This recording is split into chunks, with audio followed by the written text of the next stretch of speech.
Hi, part 2, 25 rules of disinformation.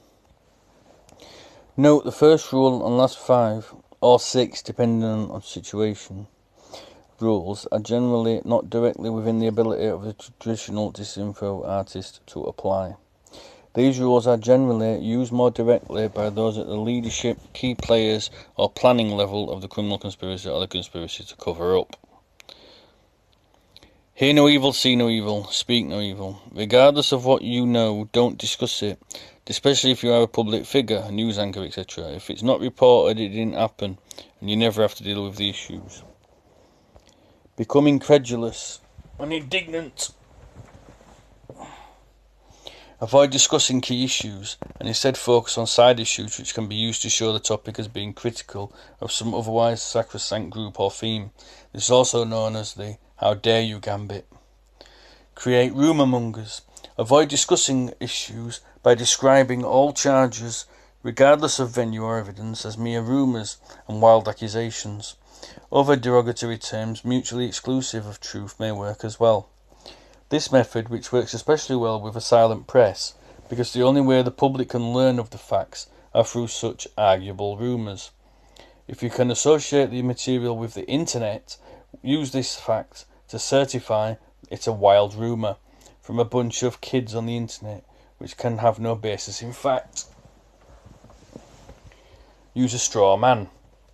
Find or create a seeming element of your opponent's argument which you can easily knock down to make yourself look good and the opponent to look bad.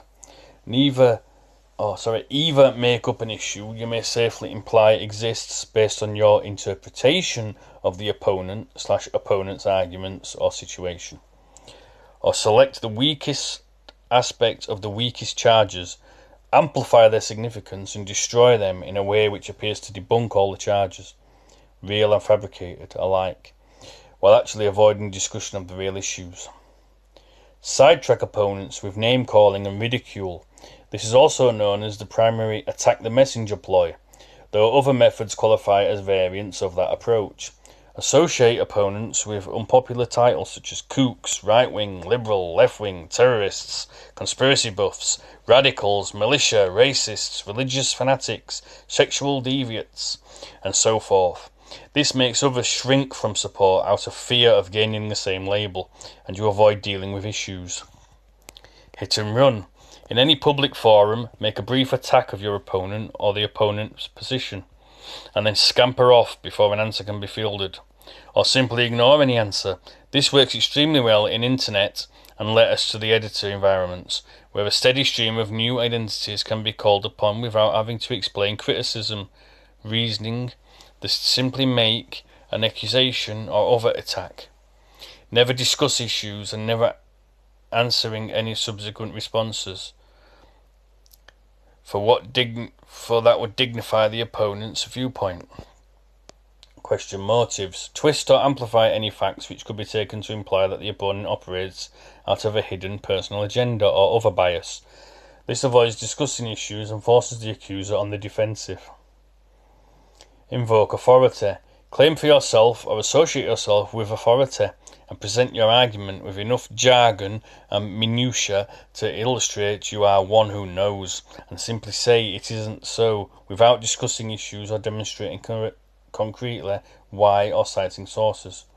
Play dumb. No matter what evidence or logical argument is offered, avoid discussing issues except with denials they have any credibility, make any sense, provide any proof, contain or make a point, have logic or support a conclusion, mix well for maximum effect. Associate opponent charges with old news, a derivative of the straw man. Usually in any large-scale matter of high visibility, someone will make charges early on, which can be or were already easily dealt with. A kind of investment for the future should the matter not be easily contained. Where it can be foreseen, have your own side raise a straw man issue and have it dealt with early on as part of the initial contingency plans. Subsequent charges, regardless of validity or new ground uncovered, can usually then be associated with the original charge and dismissed as simply being a rehash without need to address current issues. So much the better where the opponent is or was involved with the original source. Establish and rely upon fallback positions, using a minor matter or element of the facts. Take the high road and confess with candour that some innocent mistake in hindsight was made, but that opponents have seized on the opportunity to blow it out of all proportion, and imply greater criminalities, which just isn't so. Others can reinforce this on your behalf later and even publicly call for an end to the nonsense because you have already done the right thing. Done properly, this can garner sympathy and respect for coming clean and owning up to your mistakes without addressing more serious issues. Enigmas have no solution.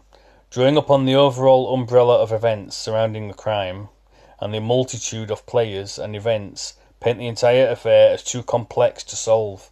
This causes those otherwise following the matter to begin to lose interest more quickly without having to address the actual issues. Alice in Wonderland logic: avoid discussion of the issues by reasoning backwards, or with an apparent deductive logic which forbears any actual material fact. Demand complete solutions: avoid the issue by requiring opponents to solve the crime at hand completely. Or like they keep saying, where's your map, where's your model, where's your map, where's your model? You ain't got a map and a model and all this lot. That's the same thing. They're demanding complete solutions. That's a ploy which works best with issues qualifying for Rule 10. And let's just go back to Rule 10, so you can just have a pause and have a reread of that if you like. There we go. Fit the facts to alternate conclusions. This requires creative thinking unless the crime was planned with contingency conclusions in place. Vanish evidence and witnesses. If it does not exist, it is not fact, and you won't have to address the issue. Change the subject, usually in conjunction with one of the other ploys listed here. Find a way to sidetrack the discussion with abrasive or controversial comments in hopes of turning attention to a new, more manageable topic. This works especially well with companions who can argue with you over the new topic and polarize the discussion arena in order to avoid discussing more key issues. Emotionalize, antagonize, and goad opponents. If you can't do anything else, chide and taunt your opponents and draw them into emotional responses, which will tend to make them look foolish and overly motivated, and generally render their material somewhat less coherent. Not only will you avoid discussing the issues in the first instance, but even if their emotional response addresses the issue, you can further avoid the issue by then focusing on how sensitive they are to criticism. Ignore proof presented, demand impossible proofs. This is perhaps a variant of the play dumb rule. Regardless of what material may be presented by an opponent in public forums, claim the material irrelevant and demand proof that is impossible for the opponent to come by. You're saying again there, maps, models, stuff like that, demanding maps and models, demanding show us the edge, and all this lot. You know what I mean? So it may exist but not be at the disposal, or it may be something which is known to be safely destroyed or withheld, such as a murder weapon. In order to completely avoid discussing issues, it may be required that you to categorically deny and be critical of media or books as valid sources, deny that witnesses are acceptable, or even deny that statements made by government or other authorities have any meaning or relevance. False evidence. Whenever possible, introduce new facts or clues designed and manufactured to conflict with opponents' presentations as useful tools to neutralize sensitive issues or impede resolution. This works best when the crime is designed with contingencies for the purpose, and the facts cannot be easily separated from the fabrications. Call a grand jury, special prosecutor, or other empowered investigative body. Subvert the process to your benefit and effectively neutralize all sensitive issues without open discussion. Once convened, the evidence and testimony are required to be secret when properly handled. For instance, if you own the prosecuting attorney, it can ensure a grand jury hears no useful evidence and that the evidence is sealed and unavailable to subsequent investigators. Once a favourable verdict is achieved, the matter can be considered officially closed. Usually, this technique is applied to find the guilty innocent, but it can also be used to obtain charges when seeking to frame a victim. Manufacture a new truth. Create your own expert or experts, group or groups, author or authors, leader or leaders, or influence existing ones willing to forge new ground via scientific, investigative, or social research, or testimony, which concludes favourably in this way. If you must actually address issues, you can do so authoritatively.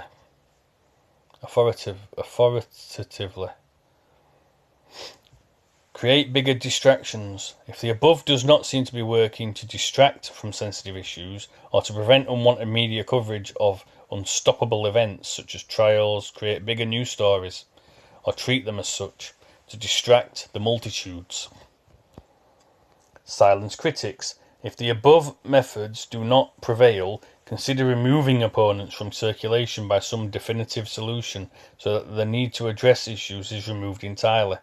This can be by their death, their arrest and detention, blackmail or destruction of their character by release of blackmail information, or merely by destroying them financially, emotionally, or severely damaging their health.